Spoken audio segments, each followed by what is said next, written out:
Zane stepped off the shuttle and looked around the alien training base. The sky was deep purple, with 2 moons hanging low. Alien soldiers from many species walked around, each one strong, tall, and dangerous looking. But Zane didn't feel afraid. He had been through worse. He was a top human soldier, trained in special forces, proud of his speed and strategy. But today, things felt different. This wasn't just training. This was something else. The Galactic Peace Corps had arranged this joint military program between species. Zane was chosen to represent humans, and he was told it was an honor.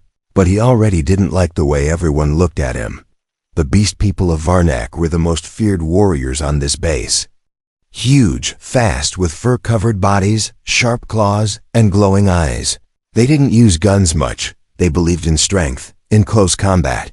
Zane had seen one of them take down 3 robots with just her bare hands. Her name was Ryla. She was the alpha of her squad, tall, with gray fur and golden eyes that watched everything. That afternoon, the sparring arena was full. Warriors circled the training ring, waiting to see the matches. Zane entered with a confident grin. He had already defeated 2 fighters earlier, 1 lizard-like alien and 1 tall birdman. Now it was time for the final round. "Human, you fight me," a voice growled from behind. Zane turned and saw Ryla stepping forward. Her presence was heavy. Her armor was light, like she didn't need protection. Her claws were out. Sharp and ready, Zane smiled. "You sure about this?" "I'd hate to hurt your pride," he joked. The arena fell silent. Some beast warriors frowned. Others looked amused. "You talk too much," Ryla said. Walking into the ring, the match began. Zane moved fast. Trying to use his speed, he landed a hit on her shoulder, but she didn't even flinch. She grabbed his arm and threw him across the ring like he weighed nothing. He rolled and stood up, his smile fading. He attacked again, this time trying to go low and trip her. But she jumped, spun mid-air, and landed behind him. Before he could turn, she grabbed him from behind, slammed him to the ground, and pinned him down with her knee. Her face was close to his neck. Her breath was hot and wild. "Still laughing?" she whispered. Zane struggled. "Let go." But she didn't. Instead, she bit him hard, right on the side of his neck, where the skin was thin and soft. Zane yelled in pain, trying to push her off. But she stayed there for 2 seconds longer, then let go. Blood ran down his neck. The entire arena was in shock. No one moved. Ryla stood up slowly and looked down at him, her golden eyes glowing. "You are marked now," she said, and walked away. Zane sat up, holding his neck. What the hell just happened? He muttered. Later that evening, Zane sat alone in his bunk. The medbot had cleaned the wound, but the bite still burned. His communicator beeped. It was a message from his squadmate, LT Bren. "You okay?" "Do you know what that bite means to them?" Zane replied. "No, what?" "It's not just a fight, Zane. She claimed you." Zane frowned. "Claimed? Like I'm her pet?" "Worse, the Varnak bite only once in their life. It's a ritual, a bond. She marked you as hers." Zane stared at the message, confused, annoyed, and weirdly unsettled. Suddenly, the room felt too quiet. He stepped out, walking through the hallway, but everyone avoided him. Beast warriors looked at him and then turned away. Some bowed their heads slightly, like he was different now. Zane didn't understand. His head was spinning, and his body felt hot, like he had a fever. He reached the practice yard and sat down, trying to breathe, trying to think. Then he saw her. Ryla was watching him from a distance, leaning against a wall, saying nothing, just staring. Zane stood up, walked toward her. "What did you do to me?" She tilted her head. "I marked you. Why?" he asked, his voice rising. She stepped closer. "Because I saw your fire. I saw the beast in you. I'm not one of you," he said. "Not yet," she replied, then walked away. Zane touched the bite on his neck. The pain was still there, but now it felt different, like something inside him had changed, and whatever it was, it had only just begun. The dream started the same night he was bitten. Zane stood in a burning jungle. He was barefoot, shirtless, and his hands were covered in blood. He didn't know whose. But it didn't matter. He wasn't afraid, in fact. He felt powerful. He looked up and saw two golden eyes staring through the smoke, glowing like fire. A growl echoed in his ears. Not from outside, but from deep within him. Then he woke up, gasping. The lights in his room flickered, as if something had disturbed the ship's energy. His skin was sweating, his breathing heavy, and the bite mark on his neck was glowing faint orange. Zane sat up and cursed under his breath. He didn't believe in magic or ancient alien traditions, but something was clearly wrong, or maybe too real. He got dressed quickly and stormed into the base's med bay. "I want this thing out of me," he said to the alien medic, pointing at his neck. The medic scanned him silently, looking at the bite. "You were marked by an alpha," the medic said in a low voice. "You cannot remove it." "Watch me," Zane snapped. But the medic only stepped back, eyes wide. "You are not just marked human, you are being rewritten." Zane stared at him. "Rewritten?" "The alpha's bite carries instinct code, tribal memory, and connection," the medic explained. "You are no longer fully human." Zane walked out, fists clenched, mind racing. Every cell in his body felt like it was vibrating. His senses were sharper. He could hear the small sounds of alien insects crawling across the wall. He could smell the different alien species walking by, each with their own scent. Even more disturbing, he could feel Ryla, not see her, not hear her, but feel her nearby, like a heat wave brushing his skin, and she was coming. Zane turned sharply just as Rayla appeared behind him, silent as a shadow. "We need to talk," she said. "I didn't ask for this," he growled. "You didn't have to," she replied. "The mark isn't about permission, it's about recognition." "Of what?" "Of strength," she said. "Of fire. You have it, but you don't know how to use it." Zane pushed past her. "Stay out of my head." But Rayla didn't follow. She just said, "Soon you'll stop fighting it." Zane didn't sleep the next night, or the one after. Every time he closed his eyes, he saw Flash's claws running through forests, howling at twin moons. On the third day, his squadmate Bren came to see him. "You're scaring people," Bren said. "The Beast Warriors keep their distance, and the command team is considering pulling you out." "Let them," Zane replied coldly. "Zane, they think you're turning into one of them." Zane stared at his own hands, the veins now slightly glowing, the fingers twitching as if they wanted to curl into claws. "Maybe I am," he whispered. Bren looked at him, afraid but sad. "If that happens, will you even still be you?" Zane didn't answer. Later that evening, he went back to the sparring ring. It was empty, lit only by the red moons above. He stepped inside, closed his eyes, and listened. He could hear everything: wind, water, the heartbeat of the earth. Then he heard her. Ryla stepped into the arena, wearing light armor, her claws sheathed, but her eyes sharp. "You came," she said. "I need answers," Zane replied. "What is happening to me?" She circled him slowly, like a predator testing its prey. "The mark is old, older than stars. It connects two warriors through blood, spirit, and instinct." "Why me?" "Because you fought like a beast," she said. "You didn't fight to win, you fought to dominate." Zane didn't deny it. "So now what?" he asked. "Am I your servant, your pet?" "No," Ryla replied. "You are my equal, or you will be if you survive the change." Zane stepped closer. "What if I don't want it?" "Then fight it," she said. "But the mark will not go away. It lives in your bones now." Zane looked at her, really looked. For the first time he saw not a monster, not an enemy, but a mirror. He was becoming something else, and it terrified him. "Training starts tomorrow," Rayla said, turning away. "Not as a soldier, but as a bonded. Prepare yourself." She walked off, her tail swaying like a whip. Zane stood alone under the moons, the wind cold on his skin.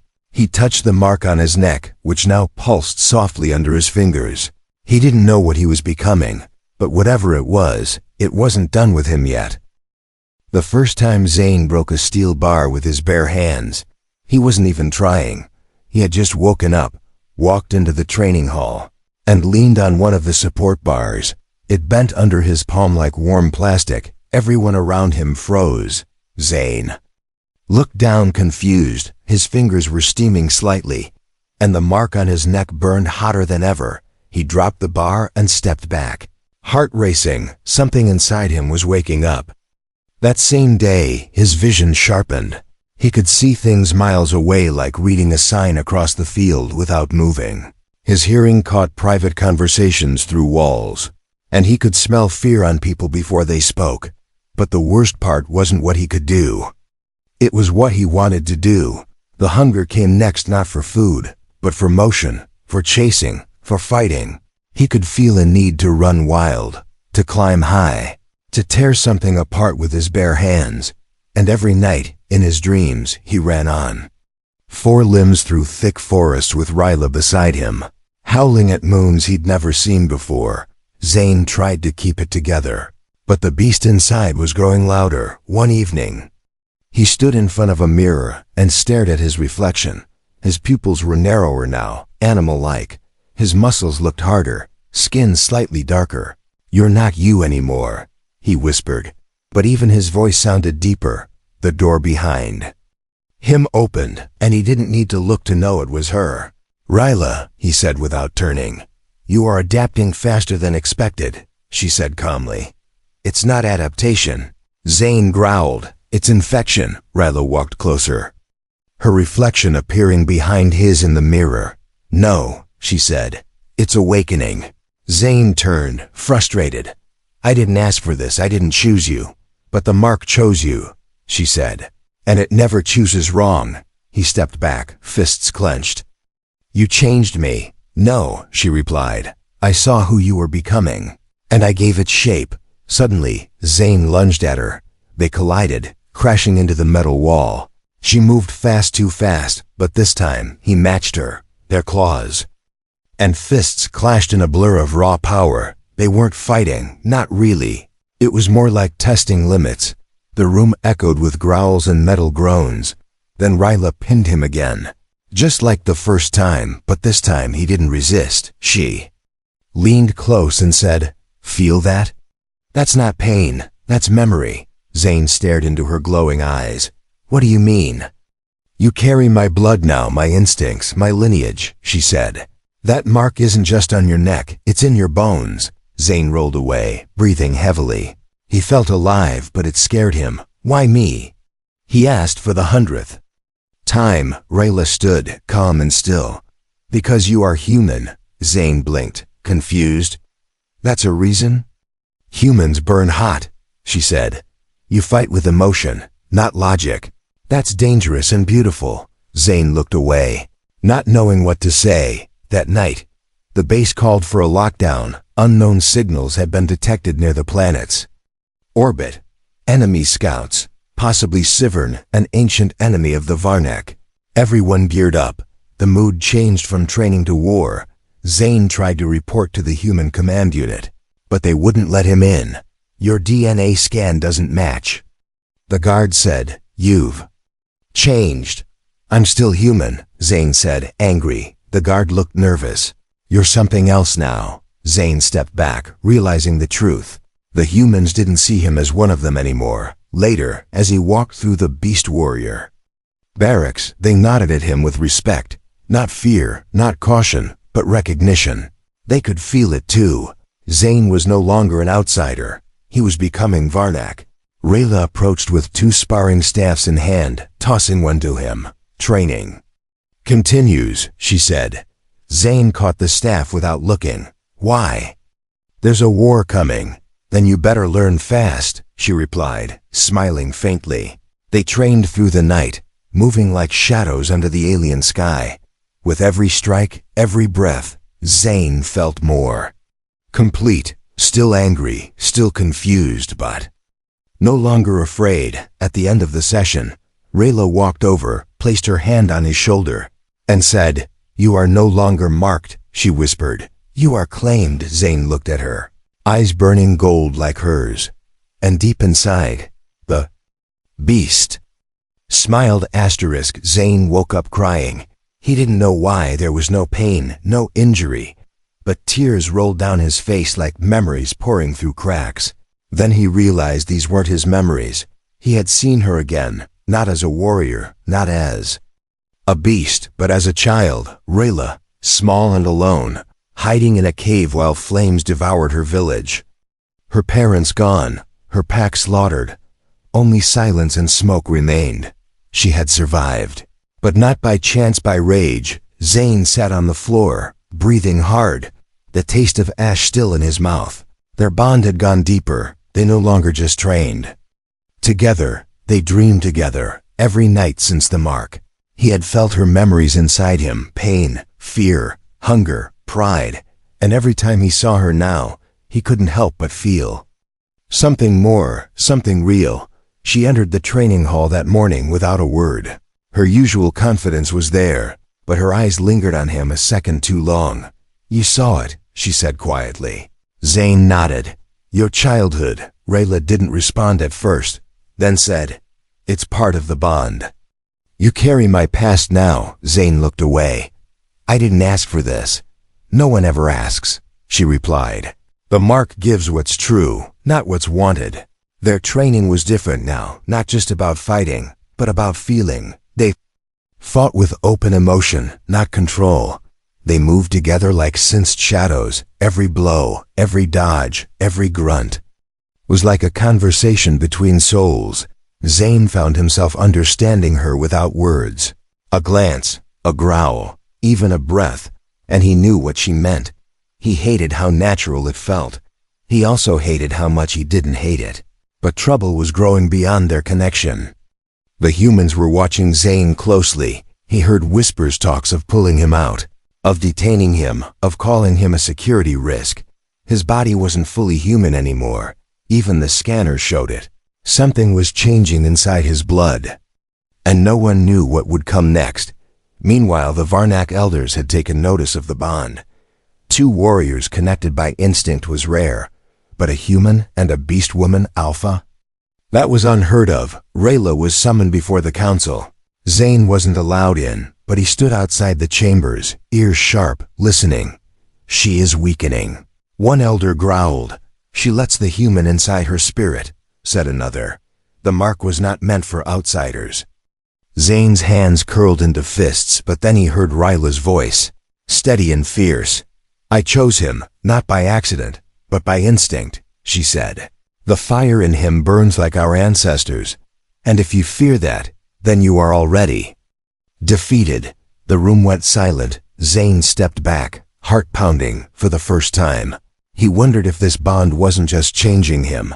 Maybe it was changing her too. That evening, they met on the cliffs near the waterfall, away from the eyes of both humans and Varnak. "Why did you defend me?" Zane asked. Rayla stood with her arms folded, eyes watching the stars. "Because the bond does not lie," she said. "It shows truth, no matter how ugly or beautiful." Zane stepped closer. "What truth?" She turned to face him, her voice softer than ever before. "That you are not mine because of the bite," she said. "You are mine because you never backed down." Zane didn't know what to say, but before he could speak, their commands buzzed, urgent and loud. "Emergency. Alert," the eye voice said. "Unidentified fleet entering orbit. Threat level, red." They both looked up toward the sky. Bright streaks of light were descending ships. Not Varnak, not human. Sivern. Zane felt his blood run cold. He had heard rumors of them, shadow-born creatures, enemies of every living species, hunters who didn't take prisoners. He looked at Rayla, who was already gearing up. "We're not ready," he said. "No," she replied. "But we fight anyway." As they ran toward the command center, alarms blaring, soldiers moving into battle formations, Zane turned to her. "You'll protect your people," he said. "But who protects you?" She looked at him with something close to warmth. "You will," she said. "You're my bonded now." And just like that, it was no longer just about the mark or the bond or the changes in his blood. It was about war, and Zane knew, deep in his heart, he wouldn't run from it. Not now, not ever.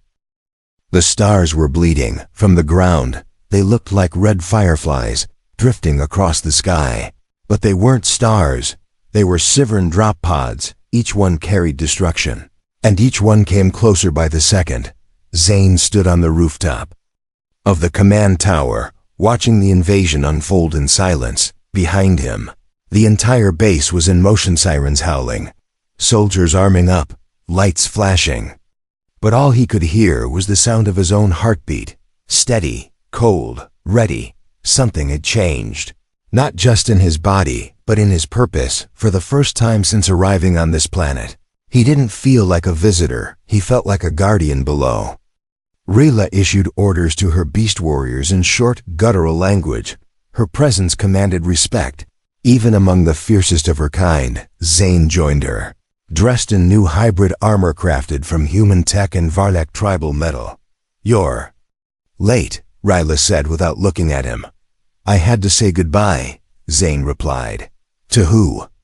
she asked, curious. "To the man I used to be." Rayla gave him the smallest of smiles. But it was enough. The first wave of Sivern scouts landed just beyond the outer ridge.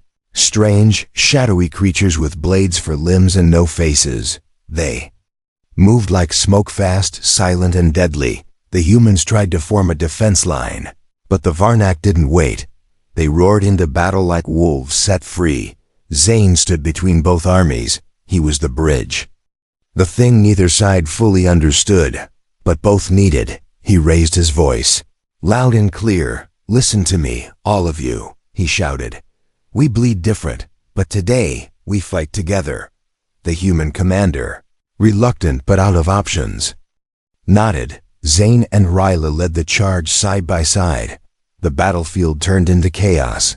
Swords clashed, energy pulses lit the sky, claws tore through armor, and blood, both red and black, painted the soil. Zane moved like a storm, his body fast, senses locked in.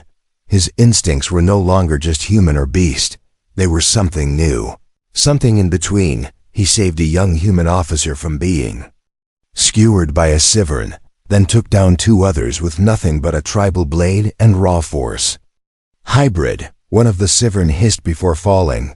The word echoed in Zane's mind. Hybrid, not human, not beast, but something stronger. Hours passed, and the battlefield quieted as the first wave was pushed back. Wounded lay on both sides, and fires still burned, but the ground was theirs, at least for now.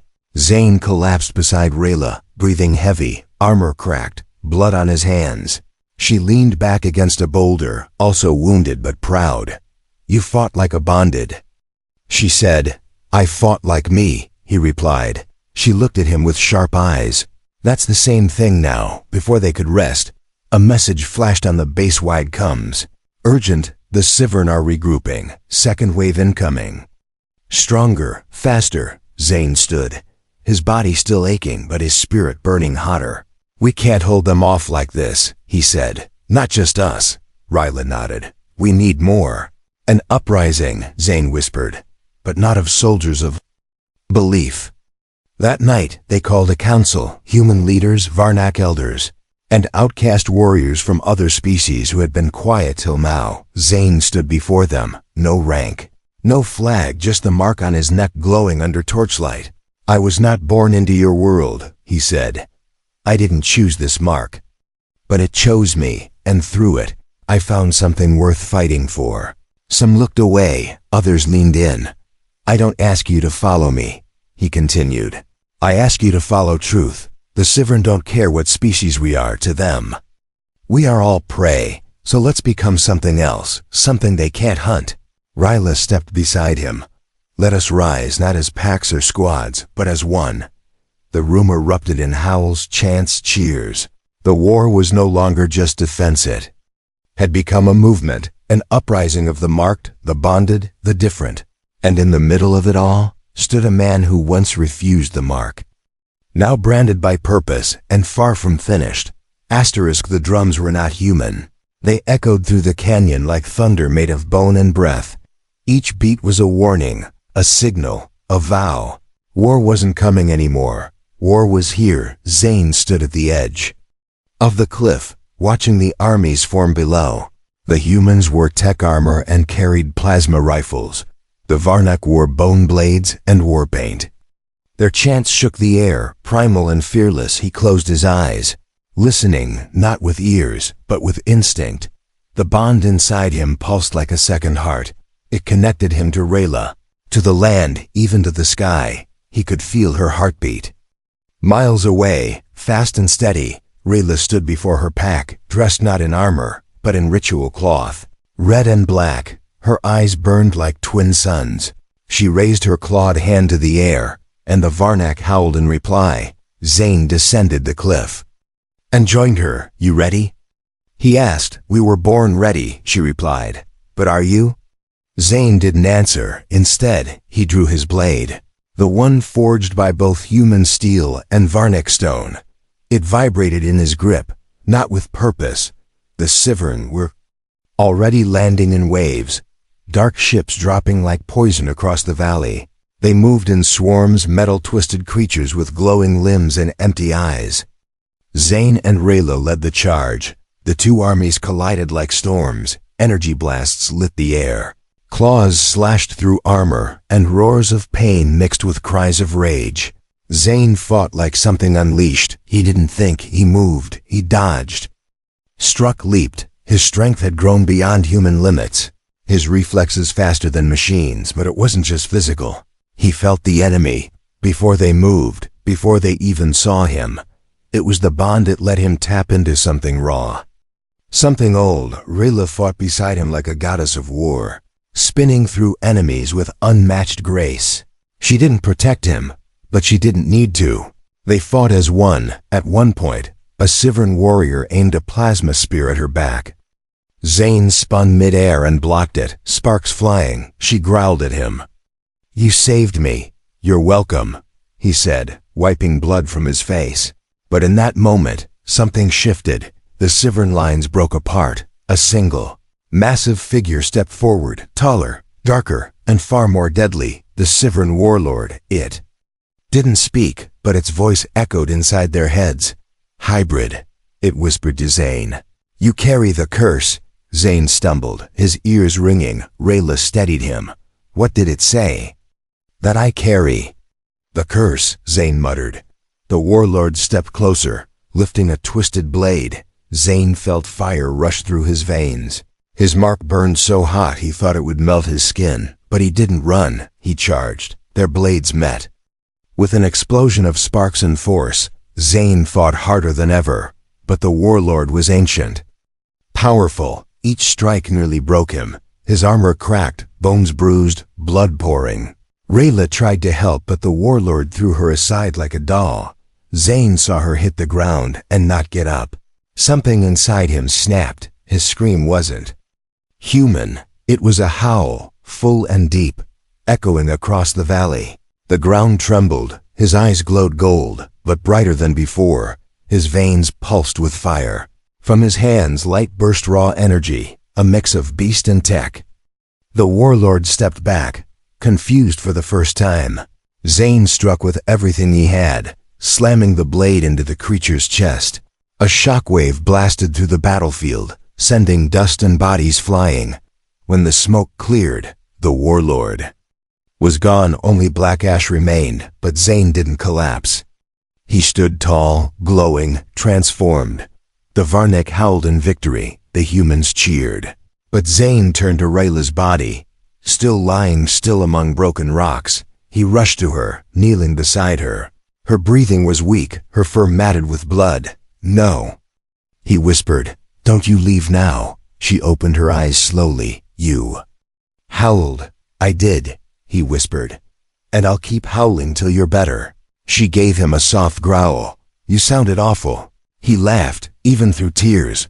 But the war wasn't over. That was just the first victory, and Zane marked. Bonded, reborn, was now more than a warrior. He was the war call, and the galaxy had heard him. The battlefield was quiet, but the sky still burned. Ash fell like snow, drifting across shattered armor and broken weapons. The scent of fire, blood, and ozone hung in the air like a memory that refused to fade. Zane stood in the center of it. All, the last of the Sivern ash still clinging to his fingers. He didn't speak. He didn't move. The howl he had let out in battle still echoed in his bones. Not just a sound, but a signal. Something ancient had answered him, and now it slept deep inside, waiting for its next call. Behind him, the survivors gathered slowly. The humans stared at him with fear and awe. The Varnak stared with something closer to reverence. They all saw the same thing, not a man, not a beast, something new. Rayla approached quietly, her body wrapped in healing bands. Her limp was slight, but her gaze was strong. "You stopped the warlord," she said. "We stopped him," Zane replied. Together, she nodded once, but didn't smile. "There will be more battles," she said. "Peace is not a promise, it is a pause." Zane turned toward her, eyes steady. "Then let's make this pause last as long as we can." They walked through the ruins side by side, toward the gathering circle. The Varnak elders stood in silence, watching Rayla, then Zane, then the glowing mark on his neck. "He is not one of us," one elder said. "And yet—" The howl answered him. "He carries our blood," said another, "but not our laws." Zane stepped forward, tired of being spoken about. "I carry your instinct, your fire, and your mark," he said. "But I also carry my own path." The elders looked uneasy, unsure, but Rayla spoke before they could argue. "You fear what he represents," she said, "because you see change, and you fear losing control." She took Zane's hand and raised it high, but the mark chose him. "And I accepted it, fully," she said. "By your own code that makes him my bonded." Gasps filled the circle. "And if I claim him," she continued, voice louder now, "then he is alpha by blood, by bond, and by battle." Silence, then a howl, then another, one by one. The Varnak bowed their heads, not just to her, but to him. Zane didn't want a throne, or command, or legend, but he accepted what the war had made him, not because of power, but because of her. That night, they stood atop the cliffs overlooking the forest. The moon's full above them. Rayla wore no armor now, no mask of a warrior. Her fur shimmered in the moonlight, and her eyes were softer than he'd ever seen them. "You still smell human," she teased. "And you still bite too hard," he replied, grinning. They stood in silence, the wind carrying whispers from the forest below. "You changed me," Zane said finally. "No," she corrected. "You woke up." He looked at her, eyes glowing faint gold. "And now what?" he asked. Rayla stepped closer, placing her clawed hand gently over his chest. "Now you lead," she whispered. "With me." Zane looked out across the valley, where fires had died and flowers were starting to bloom again. This world had once felt alien, distant, untouchable. Now it felt like home, and not because of the place, because of the bond, because of her, and because the beast inside him had found its mate. Not by accident, not by force, but by fire.